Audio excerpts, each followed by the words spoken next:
こんにちは。ダイレクトな社長の広島です。今回は作曲をするときにとても大切なコードとメロディーの関係、これについて紹介をしていきたいと思います。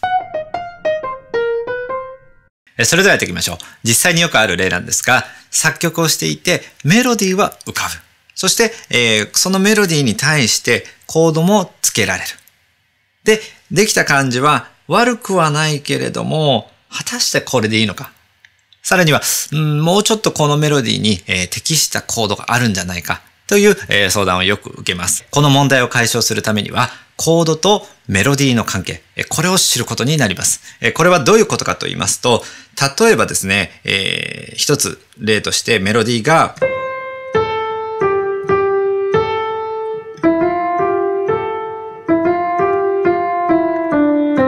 というメロディーがあったとします。これは実際ですね、サラ・バレリスというアーティストのラブソングという曲。これを、キーをですね、C キーに、落としたメロディーなんですが、パッとメロディーを聴いてかっこいいと思いますが、もう一回いきますよ。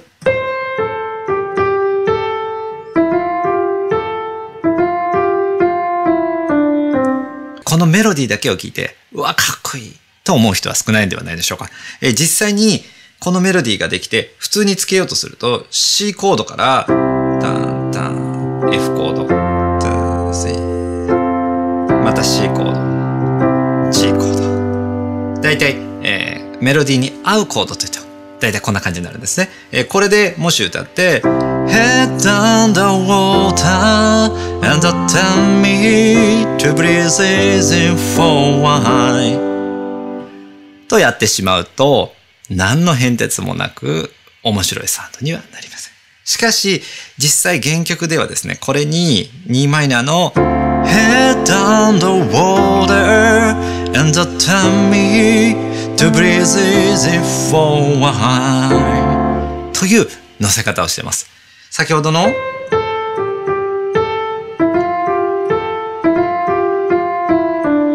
メロディーだけで言うとすごく単純なんですが、それに乗せるコードがいい感じになると聞こえ方が変わるんですね。このようにコードとメロディーの関係を自由自在に操ることができるようになると作曲のクオリティは格段に上がります。それでは実際の練習例としてどのようなことをしていけばいいか実際やっていきましょう。まずですね、バックが C コード。この C コードをバックにどのようなメロディーが当てはまるかやっていきましょう。ララララララララララなどのようにこのコードトーンのメロディーに行きたくなるんですね。これが通常の感覚です。これはどういうことかというと C コードという川があったと考えてみてください。そして C コードという川の中に、カッパが入ったとします。そうするとですね、カッパはもちろん川の中なので気持ちよく泳げますよね。だけど、ずっとその川の中にいるだけの生活が楽しいかというとそうでもないんですね。それなので、川から、岸辺、ちょっとチャレンジする岸辺、そして、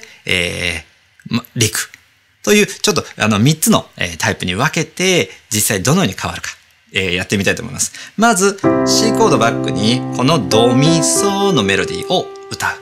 う。まずはじゃあ C コードバックにドの音、このここから考えられるメロディーを何か考えてみましょう。例えばまあ一番単純な例で、ドはドーナツのドみたいな、ドレミドミドミ、まあ何でもあると思いますが、乗せてみます。そしてこの時に、それぞれのイメージを自分でつけることです。例えば、ドはドーナツのドのような感じというのは、まあ安定してますけども、ちょっと退屈と言いますか、まあ面白みもない感じに聞こえると思います。それでは次は、この C コードをバックにミの音、サードから始まるメロディー、何か考えてみましょう。例えば、幼い微熱を、これは最初のメロディーがサードでしたね。他にも他には少年時代なんかもそうですね。夏が過ぎ風あざみなどというのもサードです。この C コードをバックにサードを乗せた時の音は、ルートとはちょっと違って華やかな感じに聞こえませんか？これは僕のイメージなんですが、皆さんも自分なりのイメージを立ててみてください。次は C コードをバックに G、フィフスの音です。このメロディーを考えてみましょう。例としましては、ビートルズの Hey Jude なんかそうですね。Hey Jude, don't make it burn。Let It Be なんかもそうですね。When I find myself in times of trouble, Mother Mary comes to me なんかもそうなります。この C コードバックに5度の音、これを当てるとですね、少し力強いような、サウンドに聞こえると思います。この3つの音、ルート、サード、フィフス、これはもうコードの中なので絶対安全です。なのでカッパとしては気持ちよくスースーと泳げる感じですね。それに対して次は岸辺、少しだけカッパがずっと川の中にいるのではなくてちょっと冒険するような感じです。 C コードをバックにまずナインスこれをやってみましょう。レミオロメンの粉雪なんかがありますね。これは C コードバックに粉雪舞う季節はというふうに当ててます。ビートルズの Yesterday もそうですね。Yeah, yesterday all my troubles seem so far away で、この時の、ポイントなんですが、カッパは岸辺にずっといられるわけではないので、ちょっと冒険をしたら必ず安全地帯の川に戻ってくるというところです。ですのでこのナインスの場合だったら、ルートのドもしくは上のサードに必ず戻る法則になってます。今のレミオロメンの粉雪も粉雪と下がりましたね。Yesterday もYesterday というふうに C に戻ってます。これがですね、もし Yesterday この2音が逆だったらどうなるでしょうか。Yesterday となってしまうとうげーという気持ちいい感じにはならないと思います。逆にルートからサードに行く流れもありです。それでは次に C コードに対して F の音、このイレブンスの音なんですが、イエーなんて乗せるとちょっともうかなりきつい、気持ち悪いというよりはずっとはいられない音になります。ですのでここから必ず今回戻るのは半音下のミの音に戻ります。で、結構テンションもきつくなるんですが、逆にこれをうまく利用することで、インパクトの強いコードとメロディーの関係を作ることもできます。桑田佳祐さんの津波なんかがそうですね。見つめ合うと素直におしゃべりできないと、ものすごいインパクトのあるメロディーに聞こえると思います。もしこの関係性をわからなくて全部コードのですねインサイドのメロディーを歌ってしまったらどうなるか。見つめ合うと素直におしゃべりできないなどというようにだらしない感じにちょっと聞こえるようになると思います。このカッパにとっての岸辺ゾーン、これはカッパにとってはワクワクするところなので、うまくこのコードに対してメロディーを乗せることができるととてもインパクトの強い感じになります。そして、この左側に書いた、陸ゾーンですね。この陸に関しては、それ以外の音なのでかなりきついです。例えばですね C コードをバックにもしこれ今ですね半音上のC シャープもしくは D フラットどちらでもいいですけど聞いてられますか？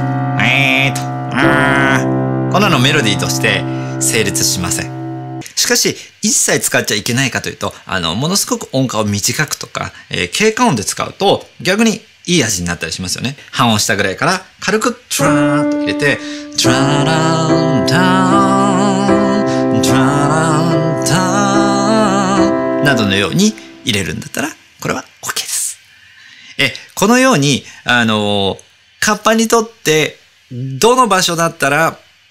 安定で、そして、どの場所だったらちょっと不安になるか。これをちょっとわかりやすいように、川、そして、岸辺、そして陸ゾーンというふうに、分けてみました。この関係性がですね、分かってくると、逆に言えば、シンプルな、コードの中でも、いろいろなメロディーをつけることもできます。マルーン5の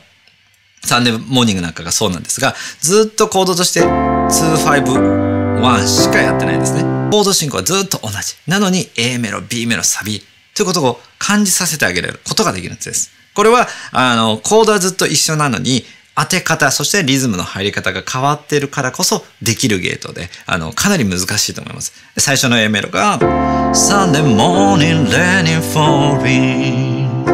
Still sun cover share sun skin と入って、そして B メロが The girls are crazy living again how can not to do Now I got it here's a look and I will go with you